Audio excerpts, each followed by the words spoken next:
Mymensingh board 23-এ আসা একটি গুরুত্বপূর্ণ প্রশ্ন দেখা যাক। প্রশ্নটি হলো মহাকর্ষীয় দুর্বকের মাত্রা কোনটি? তাহলে আমরা জানি কি মহাকর্ষ বল F = G mm divided by কি r স্কয়ার। এখন এখান থেকে মহাকর্ষীয় দুর্বক G এর মাত্রা কি আসে দেখা যাক। তাহলে G = আমাদের কি আসবে F r স্কয়ার বাই কত m m।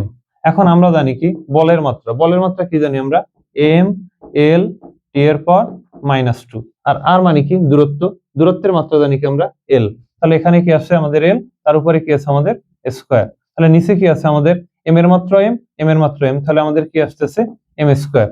এখান থেকে একটা m কাটা গেলে আমাদের কি থাকতেছে নিচে একটা m আর উপরে কি থাকতেছে এই l আর এই l স্কয়ার গুণ দিলে কি হইতেছে আমাদের l কিউব আর t এর পাওয়ার কত -2।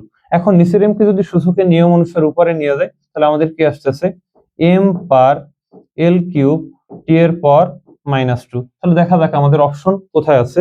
ফার্স্ট অপশন m পার l কিউব t এর পাওয়ার -2, তাহলে আমাদের এই হচ্ছে সঠিক অ্যান্সার।